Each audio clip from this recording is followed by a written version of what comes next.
And so, in this way, they become misled. A tímhle způsobem jsou lidé odvedeni. And gradually go back to avidya karma, ignorant hard work. A postupně se vracejí k avidya karmě, nevědomé, těžké práci. Yes. So, this liberationism is ultimately an obstacle to pure devotional service. Takže tahle snaha o osvobození je v konečném smyslu překážkou v čisté oddané službě. Although I think for everyone it is a very strong reason why we become interested in Krishna consciousness in the beginning. Myslím, že pro každého to je silný důvod, proč se začínáme zajímat o vědomí Krišny. This is simply part of the philosophical process. To je jenom součást filozofického procesu. That one is considering his life in the material world, what's the point? Když člověk zvažuje svůj život v hmotném světě, o co tady vlastně jde.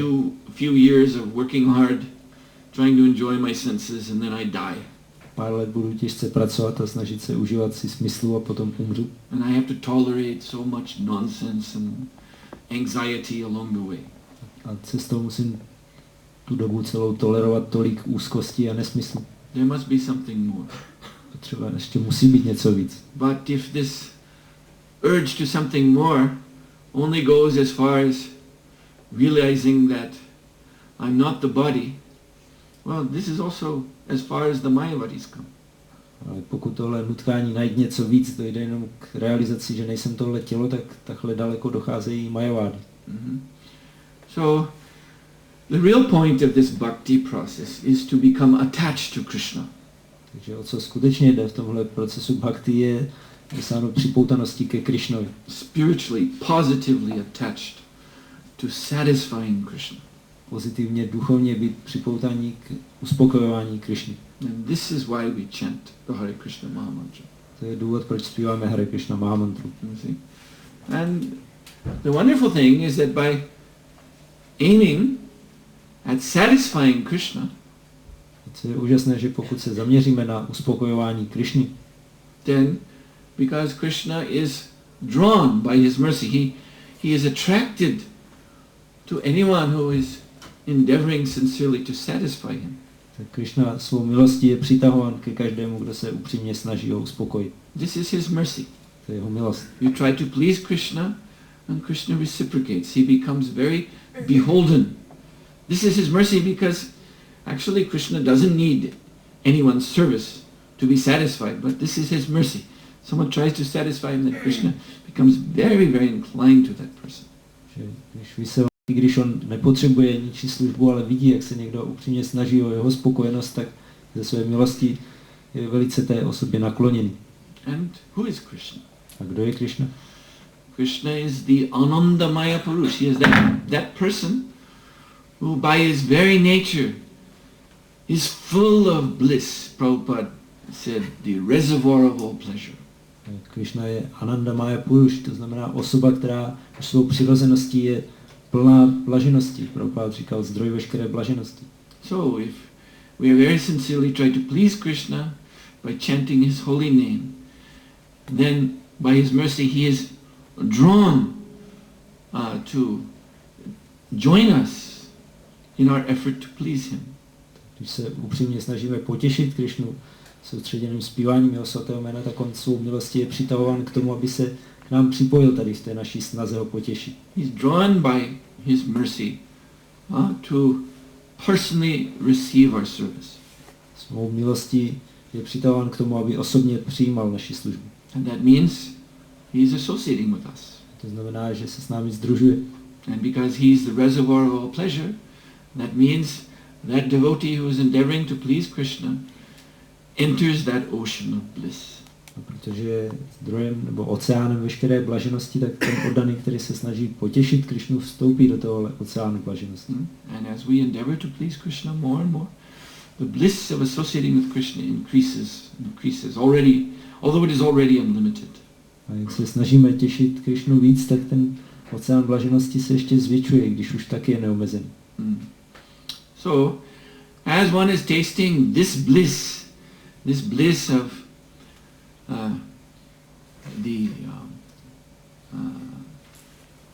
within the Yogamaya.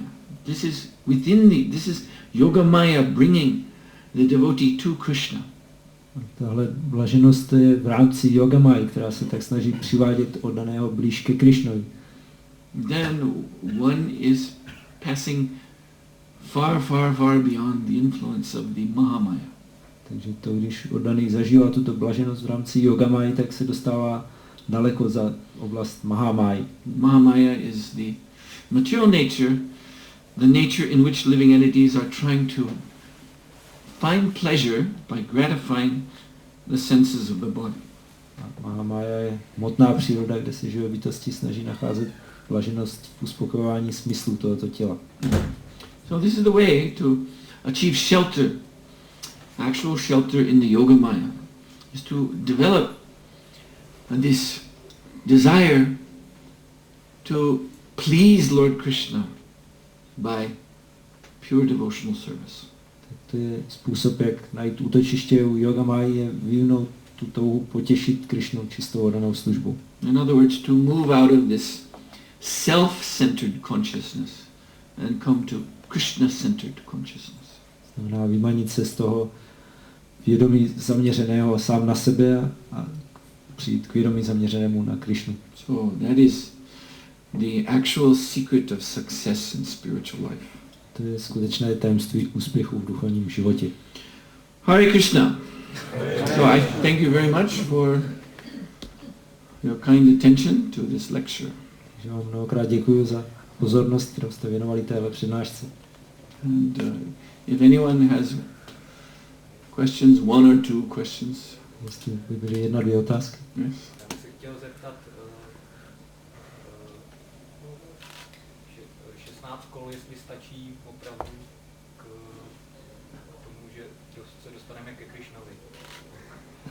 This question is whether 16 rounds of Mahamantra is sufficient for us that we can come to Krishna. Well, Srila Prabhupada explained repeatedly that the 16 rounds is the minimum. Srila Prabhupada opakovaně vysvětloval, že 16 koleček je minimum. Srila Prabhupada actually lowered the sadhana of japa. Sadhana means the practice, the regulated practice of chanting japa. He lowered it to 16 from the standard set by his spiritual master, Bhaktisiddhanta Saraswati Thakur, which was 64 rounds a day.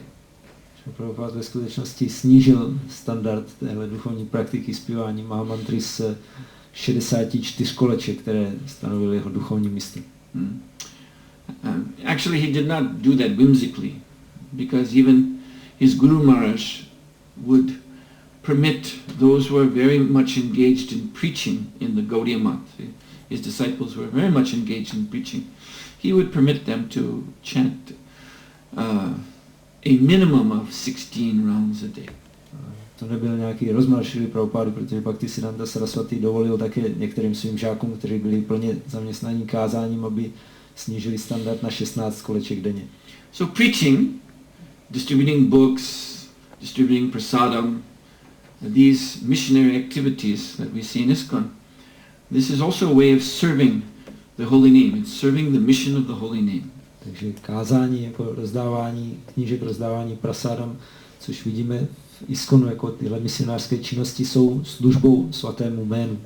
So Srila Prabhupada, when he saw that the boys and girls who were coming to this new International Society for Krishna Consciousness in 1966, he could see they're not able to chant 64 rounds every day.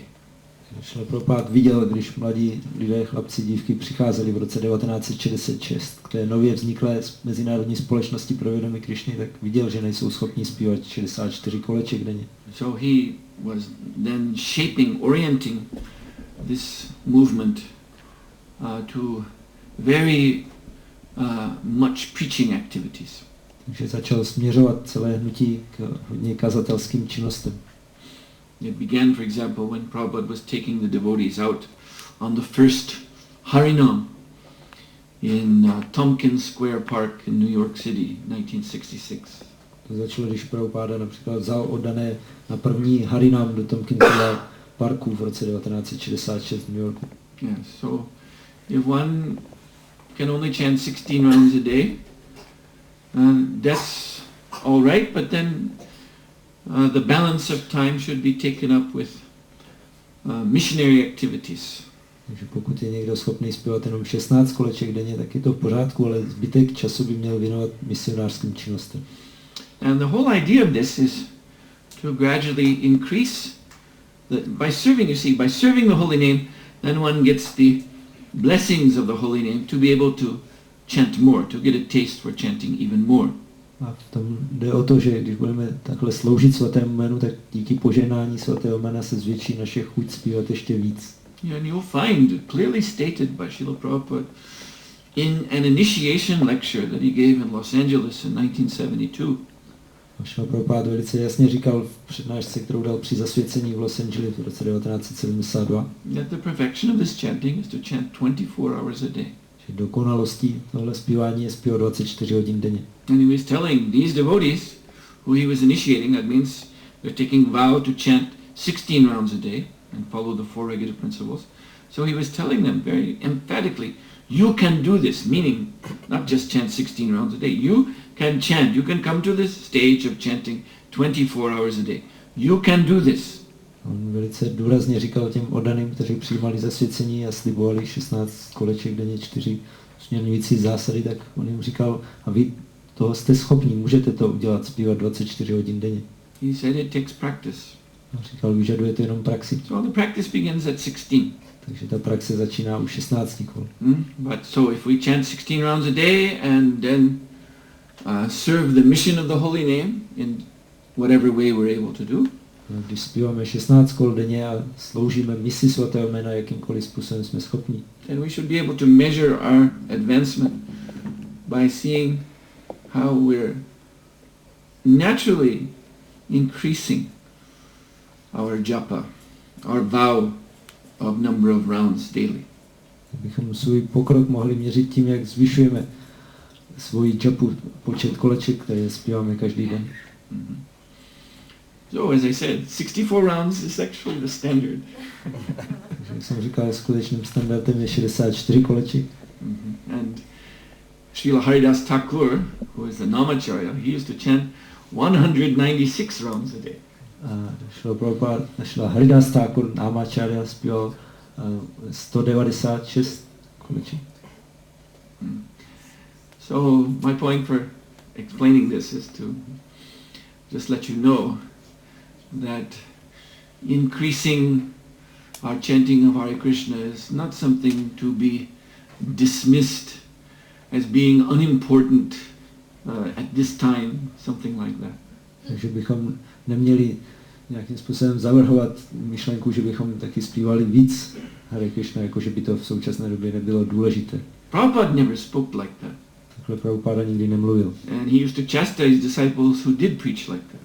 A káral svoje žáky, kteří takhle kázali. Of course, on the other side, Prabhupada did say, you, meaning his disciples, you'll not be able to become Krishna conscious simply by sitting down and chanting all day. Na druhou stranu taky říkal Prabhupada svým žákům, vy nebudete schopni vyvinout vědomí Krišny jenom tím, že budete sedět a zpívat svoje kolas celý den. So that's also a fact. Tak to je taky pravda. I remember it's a funny story, but I will tell it. Vzpomínám na takový legrační příběh, který teda řeknu. I had a god brother. Jednoho duchovního bratra. Who he was not so healthy. He was in the Chicago temple, and his health was poor. On nebyl moc zdravý, byl v chrámu v Chicagu a byl hodně nemocný. So he went to a doctor who did a diagnosis and told him, you have only 6 months to live, you have some terminal disease. Tak šel za doktorem a když udělal diagnózu, řekl mu, zbývá vám asi 6 měsíců, máte smrtelnou nemoc. So he presented this to Srila Prabhupada. A on to řekl Srilovi Prabhupádovi. And Srila Prabhupada then said, well, if this is a fact, then I'll give you this Babaji initiation. He initiated this devotee to wear the Babaji vesh, it's called, the white dress like you see the 6 Goswamis are wearing. Prabhupada říkal, no jestli to je pravda, tak ti dám zasvěcení Babáji a on skutečně potom mohl nosit oblečení jako 6 Goswamích u Babáji vešu. And he told his disciple, you go to Mayapur and you sit down there and you simply chant 64 rounds a day at least. And in this way you spend the rest of your life if you have only 6 months to live. Řekl Prabhupada tomu žákovi, tak jít do Mayapuru, zpívej tam alespoň 64 koleček denně a tímhle způsobem můžeš strávit těch zbývajících 6 měsíců svého života. But unfortunately this devotee couldn't do that. Bohužel ten oddaný toho nebyl schopný. Well, he did go to Mayapur, but he didn't stay there very long. On jel do Mayapuru, ale moc dlouho tam nezůstal. At the time I was on the BBT library party. Když já jsem byl v té knihovnické skupině BBT. And I remember for a while. Vzpomínám, že jsme nějaký čas byli v Los Angeles. And one day I saw this Maharaj in his white dress. And I was, what is he doing here? Prabhupada told him to go to Mayapur. Now he's in Los Angeles of all places. Not really a place where you think you're going to see some Babajis. Jednoho dne jsem tam viděl tohohle Maharáže v Babáji oblečení a jsem si říkal, Prabhupada si tady dělá, když mu Prabhupada říkal, ať jde do Mayapuru a ne, proč je v Los Angeles, tady přeci jako by člověk nečekal, že potká nějaké Maharáže. So he had become restless. Tak on se stal neklidným. And this trying to chant 64 rounds couldn't hold his attention. Když se snaha zpívat 64 koleček, tam nedovedl se udržet pozornost. So he went to another doctor. A tak šel za jiným doktorem. And this other doctor told him, this previous doctor who said you have only 6 months to live is nonsense. You are perfectly healthy. A ten druhý doktor mu zase řekl, ten předchozí doktor, co ti řekl, že ti zbývá 6 měsíců, tak to byl hlupák, ty jsi úplně zdravý. And the last thing I heard about this devotee is that he was surfing. He got a surfboard and he was surfing the waves in California. Poslední, co jsem o tom oddaném slyšel, je, že si koupil windsurfing a jezdil tam po vlnách v Kalifornii. So it's a funny story, like I said, a little strange. Tak říkal jsem taková zvláštní historka trochu. But it shows that although certainly the desired goal is to increase our attachment to the holy name and in this way chant more and more rounds to come to the standard. Ale ukazuje nám, že i když je naším cílem zvyšovat připoutanost ke svatému jménu a zpívat více a víc koleček, abychom došli ke správnému standardu. That we cannot achieve this artificially. Takže tohle nemůžeme dosáhnout umělým způsobem. So therefore we begin with the minimum 16 rounds. Proto začínáme s minimem 16 kol. And we should try to serve the mission of the holy name. A měli bychom se snažit sloužit misi svatého jména. And by the blessings of the Nam Prabhu, the personality of the holy name, in this way increase our attachment to chanting. Díky požehnání Nam Prabhu, osobnosti svatého jména, zvyšovat svou připoutanost ke zpívání. One other question? Yes? You spoke about Bhaktyamam Namijanati, and also there's Divyam Dadamite Chakshukai, divine eyes. Yes. So what is the difference between these two? Jaký je rozdíl, když Krishna říká, že Bhaktyamam Namijanati, ale zároveň říká, že dá božský zrak oddanému. Ještě dodáme. Bhaktyamam Namijanati přeložte. To oddaná služba. Bhaktyamam, že je možné mě dosáhnout jedině oddanou službou. So, just to understand your question, you were saying where Krishna says Bhakti Mama Mijanati, one only can come to me through, or can know me through devotional service. And then he says to Arjuna, I give you the divine eyes to see me. You're saying there's a difference? It was yes, different. It was when Arjuna wants to see his universal form. Yes. Okay, now I get the point. Okay.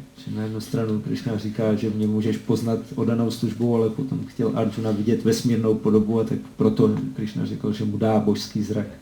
Yes. Well, the point is whether to see, and that's quite clear in chapter 11 of Gita universal form chapter, that whether the object is the universal form or the Narayan form with 4 arms or Krishna's personal 2-handed form, Somya-rupa, so very beautiful. In any case, this is not something you can see with these eyes. None of these forms of the Lord. Takže v 11. kapitole Gity pojednávající o vesmírné podobě je celkem jasně řečeno, že ať už se jedná o vesmírnou podobu nebo 4rukou podobu Nárajana nebo krásnou 2rukou podobu Krišny, je, že žádnou z těchto podob není možné vidět těmato hmotnýma očima. So perceiving the universal form of the Lord is actually a stage of realization in Krishna consciousness that Prabhupada speaks about in a purport in Srimad Bhagavatam. It's in Canto 4.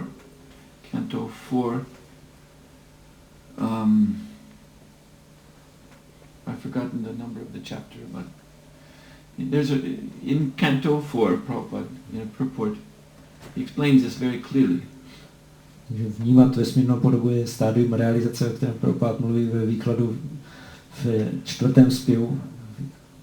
That when one comes to the Vasudeva Sattva platform, the platform of pure goodness above the 3 modes of material nature, když člověk dojde na úroveň Vasudeva Sattva, což znamená čisté dobro nad kvalitami hmotné přírody, then one actually achieves this Kshetragya position.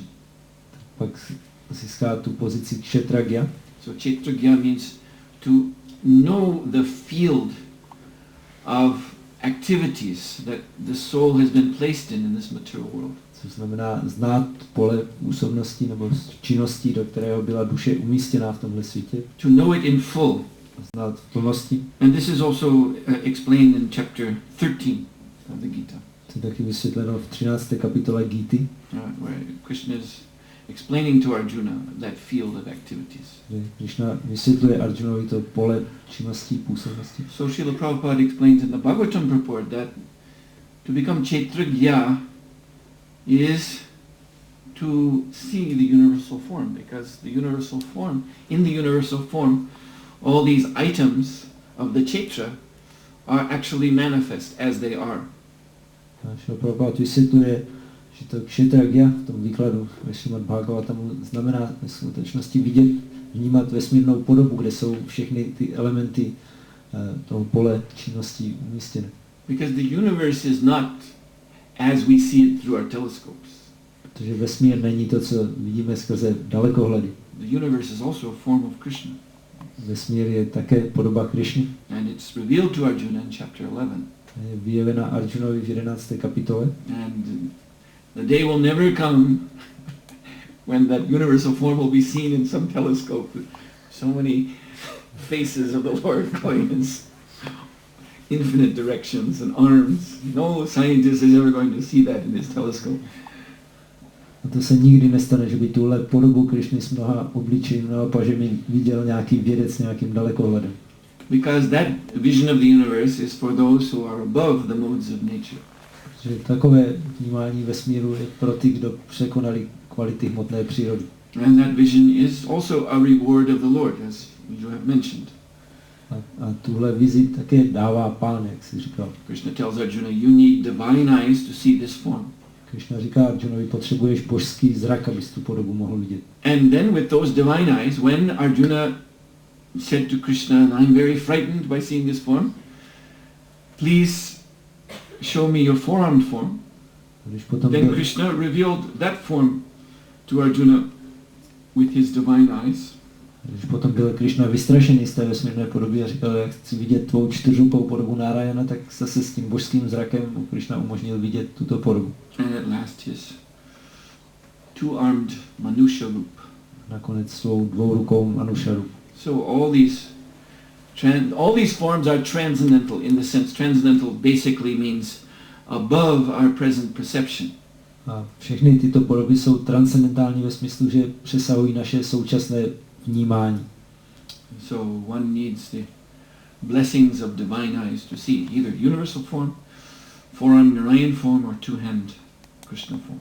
Takže člověk musí být požehnaný božským zrakem, aby mohl vidět buď vesmírnou podobu, nebo čtyřrukou podobu, nebo dvourukou podobu.